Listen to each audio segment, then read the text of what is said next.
Football বিশ্ব দীর্ঘদিন ধরে এক প্রশ্নের উত্তর খুঁজছে। লিওনেল মেসি এবং ক্রিস্টিয়ানো রোনালদো ফুটবলের উপর নিজেদের প্রভাব শিথিল করার পর তাদের বিশাল শূন্যস্থান কে পূরণ করবেন? বহু খেলোয়াড়কেই সম্ভাব্য উত্তরাধিকারী হিসেবে ভাবা হয়েছিল, কিন্তু কেউ সেই প্রত্যাশা ধরে রাখতে পারেনি। একসময় ভিনিসিয়াস জুনিয়র এবং জুড বেলিংহামকে নিয়ে গুঞ্জন শোনা গিয়েছিল, কিন্তু সেই ধারণা স্থায়ী হয়নি। এরপর Salah, Raphinha, Lamine Yamal, Cole Palmer এবং উসমান দেম্বেলের মতো খেলোয়াড়দের নাম উঠে এলেও তাদের কেউই যেন এই প্রতিযোগিতায় অন্যদের চেয়ে নিজেদেরকে আলাদা করতে পারেননি। কিন্তু সাম্প্রতিক বছরগুলোতে কিলিয়ান এমবাপ্পে এবং আর্লিং হালান্ড এই দুই প্রজন্মের সেরা ফুটবলারকে ঘিরেই নতুন করে সেই প্রত্যাশা জেগে উঠেছে। তাই এখন আমাদের মূল প্রশ্ন, এই জুটি কি ফুটবলে মেসি ও রোনালদোর নতুন দৌড়তে সূচনা করতে পারবে? প্রথমে একই বিষয় পরিকল্পনা করে নেওয়া প্রয়োজন। মেসি এবং রোনালদোর জুটি এত বিশাল যে কোনো জুটির পক্ষেই তারা যা করেছেন তা প্রতিফলিত করা প্রায় অসম্ভব। এই দুইজন ছিলেন যেন ভিন্ন গ্রহের খেলোয়াড়, এবং মানুষের কাছে সেই একই স্তরের পারফরমেন্স আশা করাটাও হয়তো অবিচার। তবে যেহেতু তাদের সময় শেষ হয়েছে এবং আমরা এখন নতুন খেলোয়াড়দের নিয়ে আলোচনা করছি, তাই আমরা কি ফুটবলের একটি নতুন দীর্ঘ দৌড়তের শুরু দেখতে পাচ্ছি?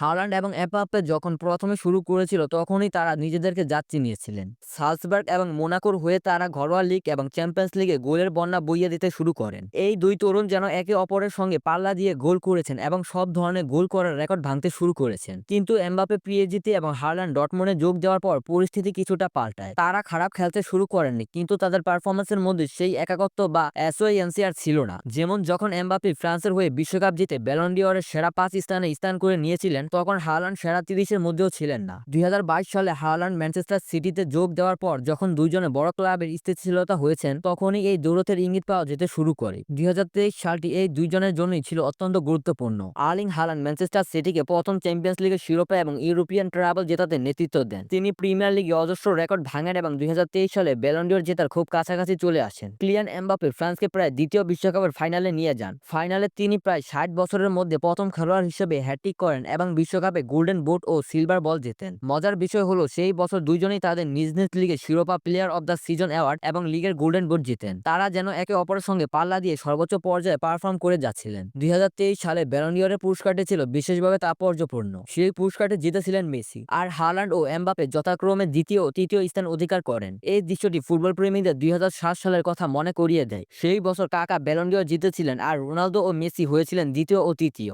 অনেকেই এটিকে একটি হ্যান্ডওভার হিসেবে দেখেছিলেন, কারণ এরপরই মেসি এবং রোনালদো 1.5 দশক ধরে ফুটবলের বিশ্ব এবং পুরস্কারটিকে শাসন করেছিলেন। অধিকাংশ ভক্তই প্রত্যাশা করেছিলেন যে 2023 সালের পর হালান্ড ও এমবাপ্পের গল্প একই হবে, কিন্তু বাস্তবে তা ঘটেনি। 2024 সালে এমবাপ্পে ও হালান্ড গোল করা চালিয়ে গেলেও তারা নিজ নিজ দলকে বড় শিরোপা ট্রফি জেতাতে পারেননি। হালান্ডের ম্যান সিটি চ্যাম্পিয়ন্স লিগের কোয়ার্টার ফাইনাল থেকে বিদায় নেয়, আর এমবাপ্পের পিএসজি সেমিফাইনাল থেকে ছিটকে যায়। হালান্ডের দেশ নরওয়ে ইউরোতে সুযোগ পায়নি, অন্যদিকে এমবাপ্পে ফ্রান্স সেমিফাইনালেই বাদ পড়ে। ফলস্বরূপ 2024 সালের ব্যালন ডি অরে তারা যথাক্রমে পঞ্চম ও ষষ্ঠ স্থানে শেষ করেন। সেই বছর ট্রফি জয়ী খেলোয়াড় যেমন রোদ্রি, ভিনিসিয়াস জুনিয়র এবং জুড বেলিংহাম প্রথম দুটি স্থান দখল করেন। একই বছর লামিন ইয়ামাল নামের একটি কিশোর খেলোয়াড় দ্রুতই উত্থানের দেখা দেয়। হালান্ড এবং এমবাপ্পে যেন হঠাৎ করেই পুরনো খবর হয়ে যেতে শুরু করেন। অনেক ভক্তই এই দৌড়ের আশা প্রায় ছেড়ে দিয়েছিলেন এবং দেম্বেলে, ইয়ামাল, রাফিনহা এমনকি কোল পালমারের দিকে নজর দিতে শুরু করেন। পরিস্থিতি আবার পাল্টে যায় যখন এমবাপ্পে তৎকালীন ডিফেন্ডিং ইউসিএল চ্যাম্পিয়ন রিয়াল মাদ্রিদে যোগ দেন। গত কয়েক বছর ধরে রিয়াল মাদ্রিদ এবং ম্যানচেস্টার সিটি ইউরোপের সেরা দুটি দল এবং চ্যাম্পিয়ন্স লিগে তাদের প্রায় প্রতি মৌসুমে মোকাবেলা একটি দৌড় তৈরি করেছে। এমবাপ্পের এই পদক্ষেপটি যেন হালান্ড এমবাপ্পের দৌড়াতে নতুন প্রাণে সঞ্চয় করে বলে সবাই আশা করেছিলেন। তবে 2025 সালটি ছিল অদ্ভুত। 2024-25 মৌসুমে রিয়াল মাদ্রিদ এবং ম্যানচেস্টার সিটি উভয় তুলনামূলকভাবে খারাপ খেলে। যদিও এমবাপ্পে ইউরোপিয়ান গোল্ডেন শো জেতেন, কিন্তু তাদের ক্লাবের দুর্বল পারফরমেন্স এবং বড় ট্রফির অভাবের কারণে তারা প্রধান পুরস্কারগুলো দৌড়ে পিছিয়ে পড়েন।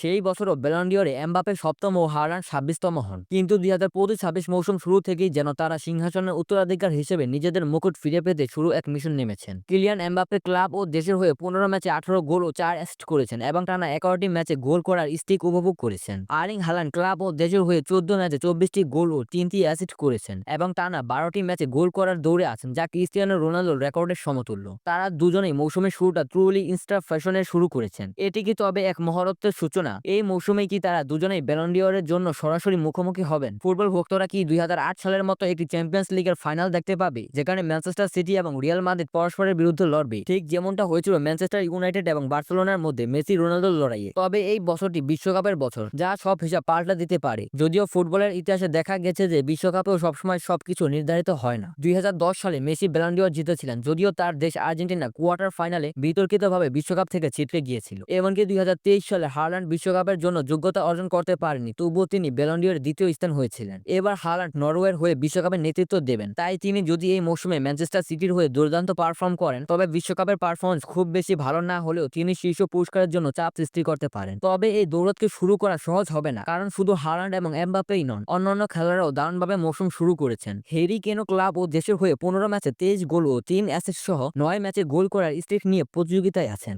এছাড়াও গত মৌসুমে ডেম্বেলের মতো মৌসুমের দ্বিতীয়ার্ধে নতুন কোনো খেলোয়াড়দের উত্থান হওয়ার সম্ভাবনা রয়েছে, যা পুরো সমীকরণকে বদলে দিতে পারে। তবে প্রশ্ন হলো, এই বছর কি এই বহু আকাঙ্ক্ষিত দৌড়টি সঠিকভাবে শুরু হতে পারে? এমবাপ্পে এবং হালান্ড কি সত্যিই নতুন মেসি এবং রোনালদো হওয়ার মতো সক্ষমতা আছে? ফুটবল প্রেমীরা গভীরভাবে চায় যে এই দুই কিংবদন্তির উত্তরসূরি হিসেবে তারা যেন এক নতুন যুগের সূচনা করে। এখন কেবল সময়ের অপেক্ষা।